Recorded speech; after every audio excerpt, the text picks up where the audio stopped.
happy on certain particular plays defensively, but it all clicked in the fourth quarter. What happened in the fourth quarter turnaround?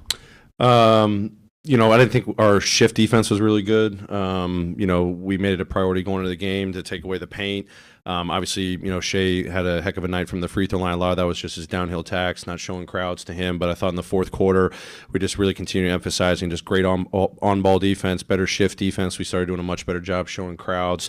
Obviously, held them to 15 points in the fourth quarter. So it was just an ongoing process. We knew it was going to be a tough game knowing the pace they play with and the point emphasis in the paint, but much better job in the second half of the third, but especially that fourth.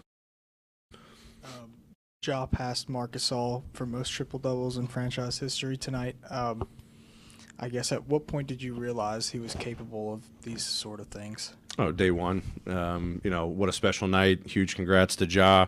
Obviously, we celebrated him just a moment ago in the locker room. He immediately just put all the shine on his teammates and said, I appreciate everything you do. He wants to celebrate with them, but we knew his capabilities, the high-level player, high-level teammate that he is. Obviously, this is just one of many. When he came off, I said, just keep it going. You got more to come. And he was like, you know it. So just really proud of him. It's a credit when you get triple-doubles. It's on you. It's on your teammates. It's on the he always pushes everything to the team, so really proud of that humbleness. But this is just continue more of the beginning of a great career. Taylor, with Dillon Brooks, just how much, I guess, leeway do you give him defensively to just lock in on those matchups like you did against Shea tonight and say, look, that's your matchup and, pretty much focus on that? I mean, he definitely commands that, earns that with his preparation, his IQ defensively, his tenacity. He and I have great conversations when it comes to scouts. Is he seeing something with all the prep work that he may want to introduce into a game plan? But whatever we put out there as a staff, it's a collaboration. He's got that much stake in the game, especially defensively. So just really proud of his effort. Obviously, Shea's a tough cover, but we know every single night DB's going to give his max effort against the opponent's best players night in, night out, whether it's 1 through 5. But just really proud of what he does from a leadership standpoint on that end. Yeah, Taylor. So you said that when y'all celebrated Ja, he pushed everything towards his teammates, and you can just see this excitement he gets when he sets his teammates up for cool plays like the Brandon Clark dunk, the Zaire Williams alley-oop. Just what does it say about him and this team that your point guard, your leader, also plays with that excitement for unselfish plays? I mean, it's a huge responsibility that he has. We tell that for all of our guys. You have an opportunity to be a playmaker, decision maker, to make an impact on winning. And obviously, as he's grown year after year, his impact from a scoring standpoint, his growth defensively, I think this year, his urgency there, his playmaking, setting up his teammates, I think is the thing that gives him the most joy. He talks about all the time in film sessions and timeouts and practices. Be ready to shoot. I need you here. I want to hit you guys. And then when he's just unlocking everything from a playmaking and scoring standpoint, he's pretty unguardable, and that just only impacts our ability to be the best offense that we can be. And as you see, you turn out 32 assists. It's infectious. I think we had 7 or 8 guys with multiple assists, and when he can set that tone, Ty's coming off the bench sets that tone, everyone understands that's the kind of standard we want to play by.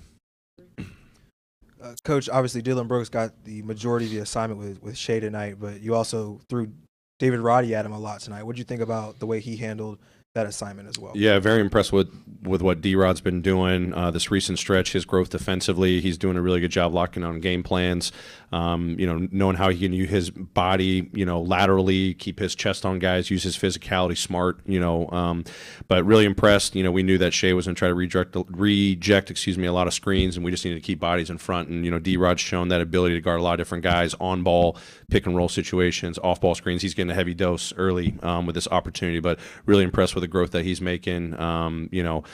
He's always going to have areas to grow, defensively for sure, but he's making the right things.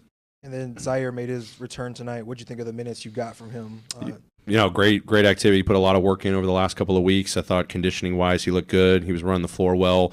You see, the activity he plays with on the defensive side of the floor. He had 6 rebounds tonight. I thought he had great looks too. That'll come with timing, as he gets more reps and stuff. But came in with the right mentality, played the right way, played off his teammates, was the aggressive, active defender that we expect out of him. So really good first game to get under his belt and more to come. One of the upsides of having everybody come back is having a great bench. You have starters going back down how gratifying is it to have such quality reserve men on your bench to come in and produce at such a high level? It's huge. I think I addressed that after the game or before one of the games recently, and just talked about it just gives us more competitors, more playmakers, the different lineups that we play. But we always talk about the depth of our team, but especially the punch and spirit and juice that our bench gives us. And it's not just offensively, it's defensively. It's just they pick up where our starters left off. They build leads. They come from whatever it is and is asked of them.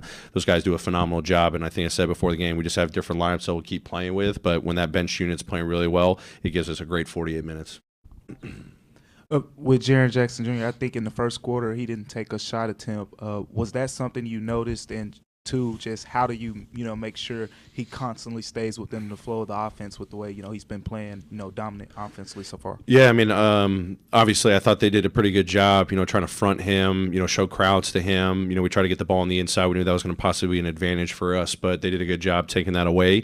So that took some of his opportunities away. And then in the second half, started attacking a little bit more from the perimeter, knockdown shot, drive game and all that stuff. It's he's so unique how you can deploy him out there. So he's still figuring out how teams are guarding him, us with our running habits, how he can sneak early opportunities to attack the paint, attack the rim.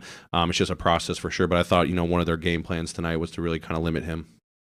Great. Thanks, everyone.